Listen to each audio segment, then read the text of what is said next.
My grandma left me her house, but my parents said, "It's not really yours, it belongs to the family." I quietly moved in, and when they tried to kick me out, I had a surprise for them. When my grandmother passed away, I expected grief, nostalgia, maybe even a little relief that she was no longer in pain. What I didn't expect was a full-blown war over her house. She had left it to me in her will, clear as day, in black and white, no ambiguity. It wasn't just a house to me. It was where I had spent my summers as a kid, where she made her famous peach cobbler, where I'd sit on the porch with her and listen to her stories. It was home. But my parents didn't see it that way. "This house belongs to the family," my mother had said, arms crossed, as if that settled it. "You can't just take it for yourself." My father had nodded along, his expression calm but firm. "We all have a claim to it. Your cousins, your uncles, us. It's not fair for one person to keep it." Fair? I wanted to laugh. None of them had lifted a finger for Grandma. They never visited unless it was a holiday, and even then, they barely stayed longer than a meal. When she got sick, I was the one who checked in on her, took her to appointments, made sure she had everything she needed. And now they wanted to pretend this house was some kind of shared treasure? I didn't argue. I didn't fight. I just nodded, said, "I understand," and left the conversation at that. Then, the next weekend, I packed up my things and quietly moved in. I didn't tell anyone. I didn't make a big announcement. I simply showed up with my suitcases and changed the locks. It wasn't long before the first signs of trouble came knocking, literally. It started with a knock at the door early Monday morning.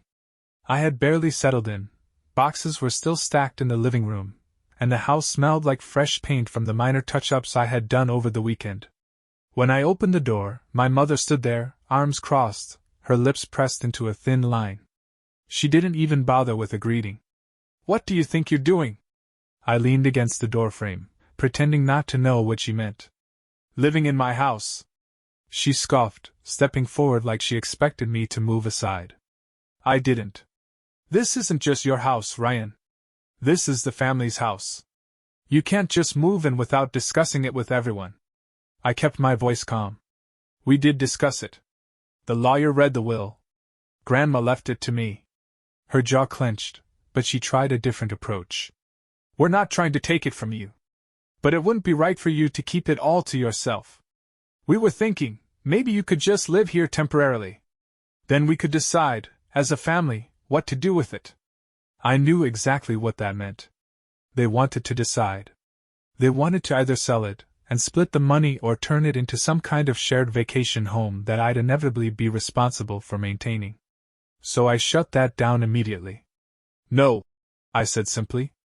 Her face twisted in frustration. "Ryan, don't be difficult. You're making this harder than it needs to be." I wasn't the one making it hard. I sighed. "I appreciate your opinion, but the house is mine. I'm not selling it, I'm not sharing it, and I'm definitely not giving it up." For a moment, she just stared at me like she couldn't believe I was actually saying no. Then, in a huff, she spun on her heel and stormed back to her car. I thought that would be the end of it. I was wrong. By the next day, the entire family knew.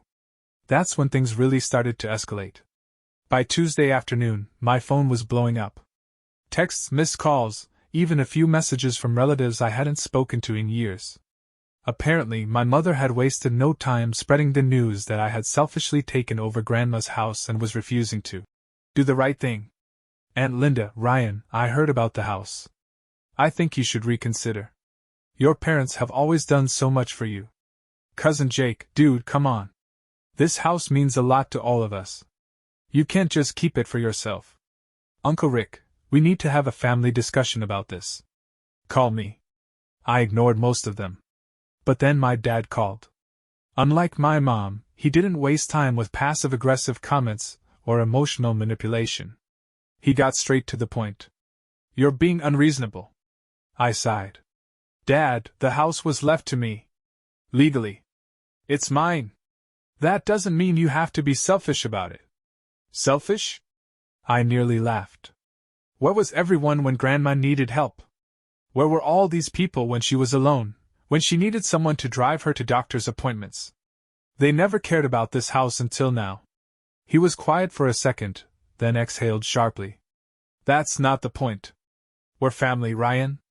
And families don't do this to each other. I gritted my teeth. You mean families don't respect a person's final wishes? Because that's what's happening here. He sighed like I was some stubborn child refusing to share a toy. You'll regret this. Then he hung up. I should have known that was just the beginning. That evening, I heard a car pull into the driveway. I checked through the curtains and, sure enough, there they were, my parents, standing on my porch like they owned the place. And they weren't alone. They had brought backup. I barely had time to brace myself before the knocking started, loud, impatient, and relentless. I took a deep breath, squared my shoulders, and opened the door. Standing on my porch were my parents, my Aunt Linda, and my cousin Jake. They all had the same expression, a mix of forced concern and thinly veiled irritation. Ryan, my mother started, in that tone she always used when she was about to guilt me into something. We need to talk. I leaned against the doorframe, arms crossed. We've already talked. My dad pushed past her. Not properly. This is a family issue, and the family deserves a say. I didn't move. No, this is a legal issue, and the law already decided. Grandma left the house to me. Aunt Linda chimed in. That's not the point, sweetie.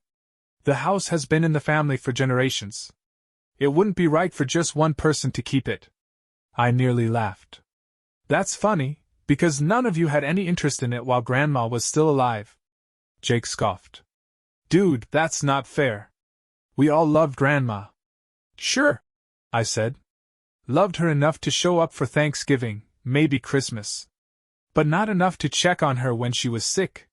Not enough to help when she needed things fixed around the house. Not enough to even call. I was the only one who was there for her. Silence. Then my dad sighed, rubbing his forehead. Ryan, let's just be reasonable. No one is saying you can't stay here. But it should be open to the entire family. We were thinking maybe a rotation system, so everyone gets a chance to. I shook my head. No. Aunt Linda frowned. No? No, I repeated firmly. I'm not turning this house into a timeshare. I live here now. It's my home. That's when my mom's mask of patience finally cracked. You are being ridiculous. This house is not just yours. It's bigger than what you need. We should all be able to use it. Jake muttered. Yeah, don't be selfish, man. I stared at them. The audacity. No, I said, voice calm but firm. I'm done talking about this. I moved to shut the door, but my dad's foot shot out, stopping it. Ryan, think carefully, he said, his tone suddenly serious. You can't just shut us out like this. I stared at his foot, then back at him. You have 5 seconds to move your foot before I call the cops for trespassing. His jaw tightened. He didn't move at first, but when he realized I was serious, he finally stepped back. This isn't over, my mother warned. I gave them the coldest smile I could muster. I know. Then I shut the door in their faces. I didn't think they'd give up that easily. And I was right. I knew my family well enough to know they wouldn't take no for an answer. But I underestimated just how far they were willing to go. At first, they tried guilt-tripping me through text messages and phone calls. Mom, Ryan, this is breaking my heart. How could you do this to your own family? Dad, this is your last chance to do the right thing before we take further steps. Aunt Linda, Grandma would be so disappointed in you. I ignored them. When the emotional manipulation didn't work, they switched tactics. I started getting unexpected visitors, a lot of them. First, it was my uncle stopping by, just to check on the place. Then my cousins, acting like they were reminiscing about childhood memories. Each time, they casually tried to get inside, asking to just take a look around. I wasn't stupid. I stopped answering the door. Then, the real escalation began. One evening, I came home from a quick grocery run and immediately noticed something was off. The porch light was on, even though I had turned it off before leaving. I stepped inside, and the hair on my neck stood up. The air felt different. I checked the living room. The couch pillows were slightly out of place, In the kitchen, a cabinet door was ajar. Someone had been inside. I checked the locks, intact. The windows, secure. Then it hit me. The old set of keys. My mother had a spare from when Grandma was alive. And if I knew her at all, she'd absolutely use it. I checked the bedroom, and sure enough, a couple of drawers were slightly open, like someone had been looking through them. That's when my phone buzzed. Mom, you shouldn't be so stubborn, Ryan. We just wanted to check on things. We're still family, after all. I gritted my teeth. They had broken into my house. That was the last straw. I had been patient. I had been more than fair. But now it was time to stop playing nice. I called the locksmith the next morning and changed every lock in the house. Then I called my lawyer. Because if my family thought they could just take what was mine, they had another thing coming. By the time I sat down with my lawyer, I was done playing defense. I explained everything: the house, the will, my family's sudden interest in the property, the break-in. He listened carefully, nodding along as I spoke. When I finished, he leaned back in his chair and folded his hands. Well, Ryan, he said, the good news is they don't have a leg to stand on legally. The house is yours, no question about it. But if they're already resorting to trespassing, we need to get ahead of this. I nodded. What do we do? First, he said, we make it official that they have no claim to the house. He drafted a legal cease and desist letter, warning my parents and extended family that any further attempts to access the property or interfere with my ownership would result in legal action. Trespassing, harassment, you name it. Then, we filed paperwork formally removing my mother's name from any and all access rights to the property, ensuring that even if she had an old claim on the house before Grandma's will, it was now completely wiped out. I also installed a security system that same day: cameras, motion sensors, the works. If they tried anything again, I'd have proof. Then I waited. The response came fast. Less than 24 hours after my lawyer sent the letter, my mother called. I picked up, already expecting fireworks. This is outrageous, she spat. You went to a lawyer? Against your own family? I did, I said, keeping my voice calm. Because my family broke into my house. That wasn't breaking in, she snapped. We had a key. That means it wasn't illegal. I almost laughed. Mom, having a key doesn't mean you can use it whenever you want. That's called trespassing. She huffed. You're blowing this out of proportion.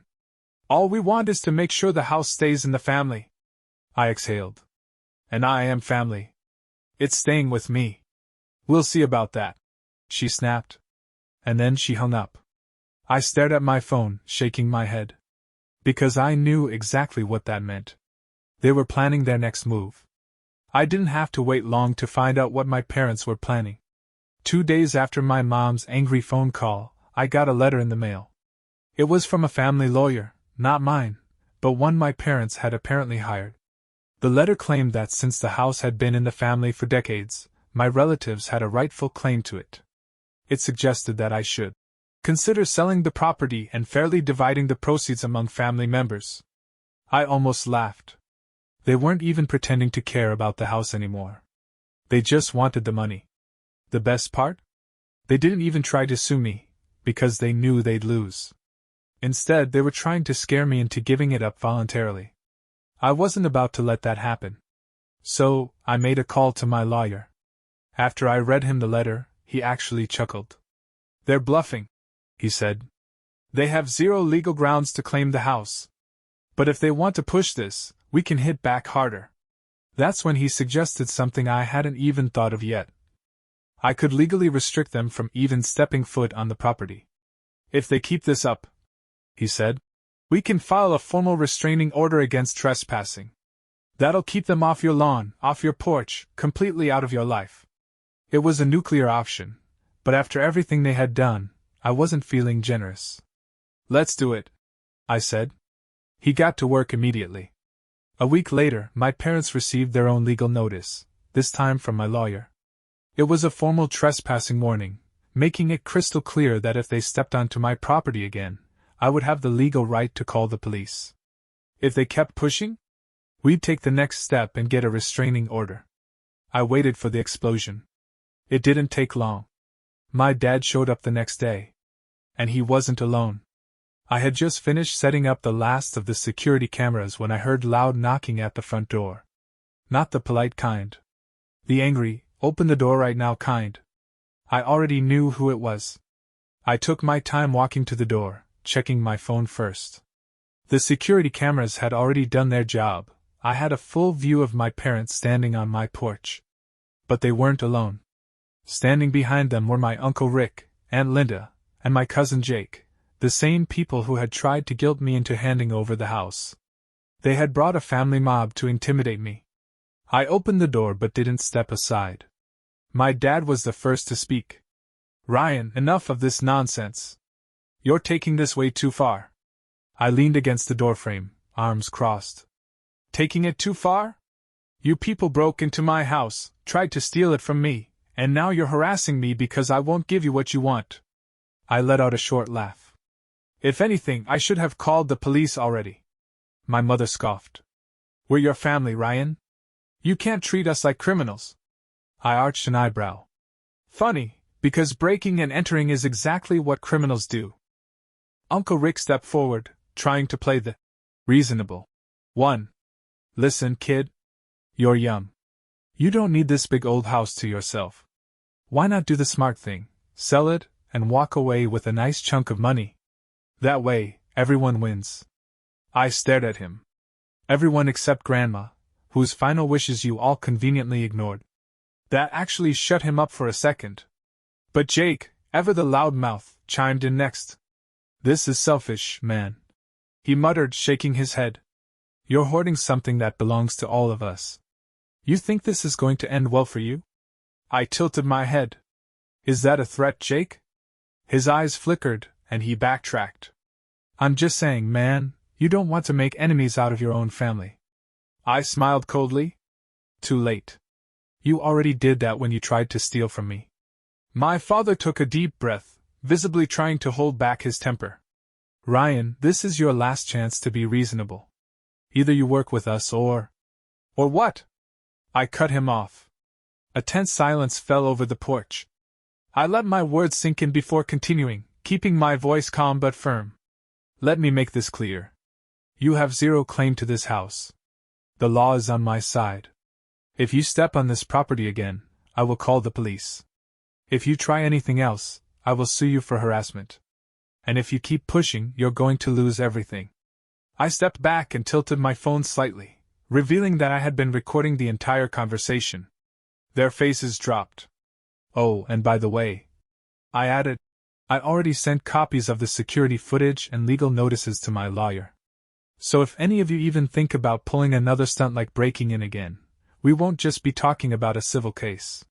We'll be talking about criminal charges." That did it. My mother went pale. My dad gritted his teeth so hard I thought they might crack. Jake took a small step back. Uncle Rick and Aunt Linda glanced at each other, suddenly looking very uncomfortable. "You think you're so smart, don't you?" my father finally said, his voice dripping with anger. I just smiled. "No. Grandma was smart. That's why she left the house to me. And that's why you lost." The tension stretched for several long seconds. Then, finally, my dad turned and stormed off without another word. My mother glared at me before following after him. One by one, the rest of them left their big intimidation move, having completely backfired. I watched them drive off, then calmly closed my door. For the first time since this all started, I felt peaceful. I had won.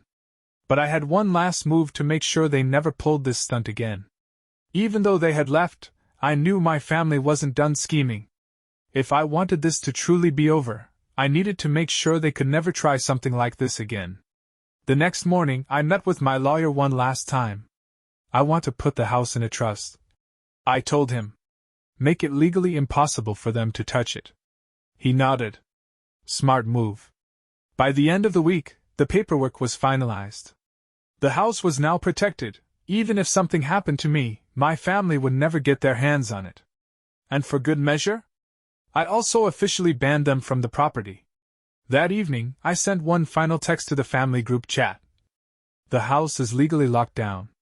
Don't ever come back. No one responded. For the first time in weeks, my phone was silent. And I had never felt freer. Days passed. Then weeks. And for the first time in a long time, my phone stayed silent. No more guilt-tripping texts.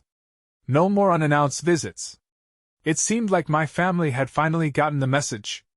The house was mine, legally untouchable, and now they had no way of trying to manipulate me into giving it up. But I knew my parents well enough to know they wouldn't just move on without trying one final trick. And sure enough, it came in the form of a pitiful voicemail from my mother.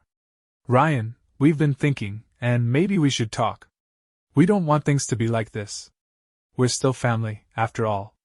I stared at my phone, listening to the sudden change in tone. Gone was the arrogance, the entitlement. Instead, she sounded desperate. They knew they had lost. I didn't bother calling back. Instead, I did something that truly set me free. I blocked their numbers. It wasn't easy. Cutting off family, no matter how toxic, comes with guilt. A small part of me still wished they could have just been happy for me, that they could have respected Grandma's wishes. But they had shown me who they really were. And I had finally learned to listen. Now, when I sit on the porch of my house, watching the sunset over the same yard where I used to sit with Grandma, I feel something I haven't felt in years. Peace. And I know, without a doubt, that I made the right choice.